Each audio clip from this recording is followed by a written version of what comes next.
Bismillahirrahmanirrahim. Welcome to Aisha Forces Academy. Like my videos, subscribe my channel and press the bell icon for more updates.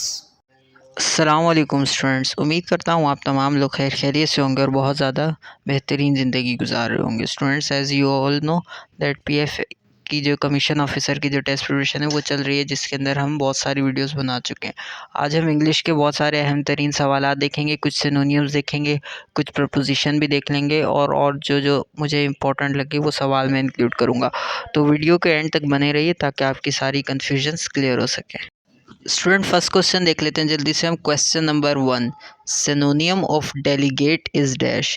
यानी delegate एक word है जिसका हमें सिनोनियम बताना है। Meaning same होना चाहिए मगर वर्ड कोई और होना चाहिए। 4 ऑप्शंस दिए गए हैं, चारों देखेंगे। ए पर है रिप्रेजेंटेटिव, बी पर है ऑफिसर, सी पर है मेंबर और डी पर है सर्वेंट। तो यहाँ पर जो करेक्ट आंसर होगा वो बताने से पहले मैं आपको डेलीगेट के मीनिंग समझाऊंगा। डेलीगेट के मीनिंग होते हैं किसी को अपनी तरफ से नुमाइंदा बनाकर कहीं भेजना, या कोई नुमाइंदा हमारा हो, जैसे मैनेजर वगैरह होते हैं, सारा काम वही कर रहे होते हैं ना। कोई कहीं पे भी कोई मैनेजर है, सारा काम वही मैनेज कर रहे होते हैं। या कहीं अगर हम किसी को किसी काम से भेज रहे हैं और अपने काम से भेज रहे हैं कि जाओ भाई ये तुम्हारा हमारा काम है, तुम कर दो जाके, तो हम उसको एक तरह से उसको हम मैनेजर बना रहे हैं अपना, या कोई नुमाइंदा बनाकर भेज रहे हैं। तो इसका जो करेक्ट ऑप्शन है यहाँ पर वो ऑप्शन नंबर ए है, रिप्रेजेंटेटिव। वो हमें रिप्रेजेंट कर रहा है, उसको एक खाली ज़बान में एलची भी बोलते हैं, ठीक है।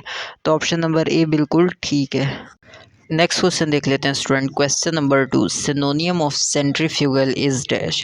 हमें सिनोनियम बताना है किस चीज़ का? सेंट्रीफ्यूगल का। सेंट्रीफ्यूगल एक टर्म है, ये फिज़िक्स की एक क्वांटिटी होती है, फिज़िक्स की एक टर्म होती है। तो सेंट्रीफ्यूगल होती क्या चीज़ है ये भी मैं आपको बताऊंगा। तो 4 ऑप्शंस दिए गए हैं इसके सिनोनियम के। Option number A the exact centre, option number B rapid, option number C moving away from the centre, option number D consolidated.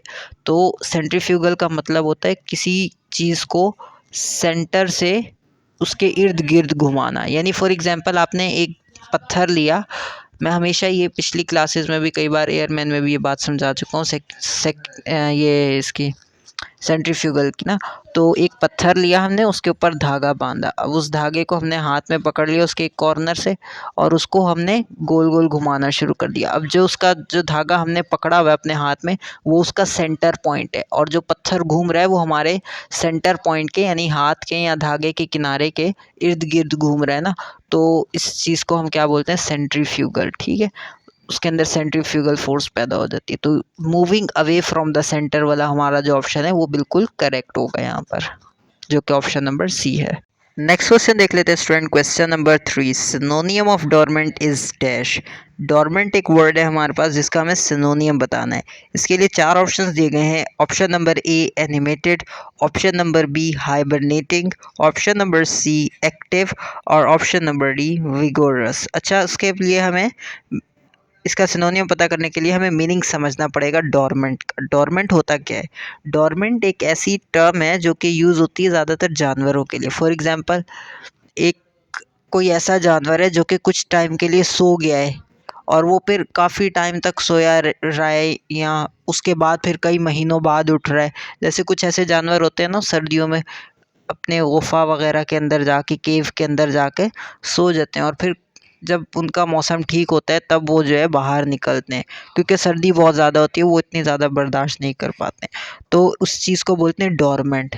ऐसी कंडीशन को बोलते हैं डोरमेंट, जिसमें या तो कोई सो जाए या इनएक्टिव हो जाए बिल्कुल, या स्लो डाउन हो जाए कुछ भी, तो उस कंडीशन को बोलते हैं डोरमेंट। और यहाँ पर जो इसका करेक्ट सिनोनियम है वो है option number B hibernating. Hibernating का भी मतलब बिल्कुल सेम ही होता है, जो कि ऑप्शन नंबर बी पर है। नेक्स्ट क्वेश्चन देख लेते हैं। Question number 4, सिनोनियम of expunge is dash. Expunge एक वर्ड है हमारे पास जिसका हमें सिनोनियम बताना है। तो एक्सपंज का सबसे पहले हमें मीनिंग पता करना होगा। मीनिंग क्या होता है? कोई भी चीज़ जिसको हम साफ़ करें उसको हम बोलेंगे एक्सपंज। साफ़ करने को बेसिकली बोलते हैं। तो 4 ऑप्शंस दिए गए हैं। Option number A drain, option B lie, option C distort, और ऑप्शन नंबर डी ऑब्लिटरेट। तो यहाँ पर जो हमारा करेक्ट ऑप्शन होने वाला है वो होगा ऑप्शन नंबर डी ऑब्लिटरेट। उसकी वजह ये है क्योंकि ऑब्लिटरेट का मतलब होता है मिटाना, मिटाना या कोई चीज़ साफ कर देना, बात एक ही होती है। तो ऑप्शन डी बिल्कुल यहाँ पर परफेक्ट है। नेक्स्ट क्वेश्चन देख लेते हैं, question number 5। Secretly listening to a conversation is called dash. अच्छा, कोई भी बात अगर हम किसी की बातें सुन रहे हैं चुपके से तो उस चीज़ को हम इंग्लिश में क्या बोलेंगे? एक स्पेसिफिक एक टर्म होती है, उसको हम बोलते हैं किसी भी बंदे की छुपी हुई बात सुनने को। तो 4 ऑप्शन है। Option number A eavesdrop, option number B overhearing, option number C pigeonholing, option number D spying. तो जो करेक्ट ऑप्शन होगा वो ऑप्शन नंबर ए होगा ईव्सड्रॉप। ईव्सड्रॉप ऐसी चीज़ होती है जो कि हम किसी की बातें छुप छुप के सुन रहे हैं तो उसको हम बोलते हैं eavesdrop, option A. Next question देख लेते हैं student, question number 6। A long poem narrating achievements of a hero और legendary figures is known as dash. वो लंबी पोम नज़म जो कि किसी भी हीरो या किसी भी लेजेंड आदमी के बारे में उसकी अचीवमेंट्स यानी उसके कारनामे बता रही हो, उस पोम को हम क्या बोलते हैं? 4 ऑप्शंस दिए गए हैं। Option number A epic, option number B elegy, option number C ode, option number D sestina. तो जो करेक्ट ऑप्शन होगा वो ऑप्शन नंबर ए होगा जो कि है एपिक। नेक्स्ट क्वेश्चन देखते हैं, question number 7। The offence of marrying someone while already married to another person is known as dash. कोई भी ऐसा शख्स जो कि किसी दूसरे बंदे से शादी कर रहा हो, किसी और से शादी कर रहा हो जो कि ऑलरेडी मैरिड है, यानी किसी ऐसे से शादी कर रहे हो हम जो कि पहले से शादीशुदा है, उसको हम इंग्लिश की ज़बान में क्या बोलेंगे? 4 ऑप्शंस दिए गए हैं। Option number A bigamy, option number B coup, option number C bigot, option number D biped. तो यहाँ पर जो हमारा करेक्ट ऑप्शन होगा वो होगा ऑप्शन नंबर ए जो कि है बिगमी। नेक्स्ट क्वेश्चन देख लेते हैं student, question number 8। One who doesn't follow the usual rules of social life is called dash.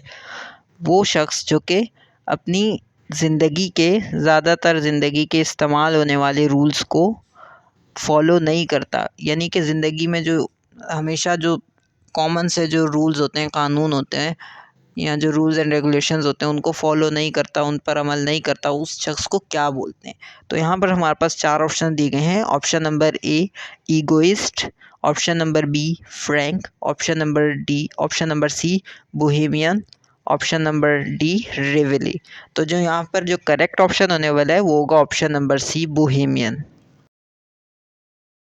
Friends, अगर आपको वीडियो पसंद आई हो तो आप लाइक करें, सब्सक्राइब करें और शेयर भी करें।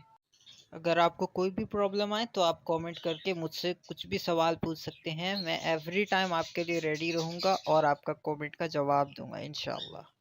तो स्टूडेंट, अल्लाह हाफिज़, अपना ख्याल रखिएगा।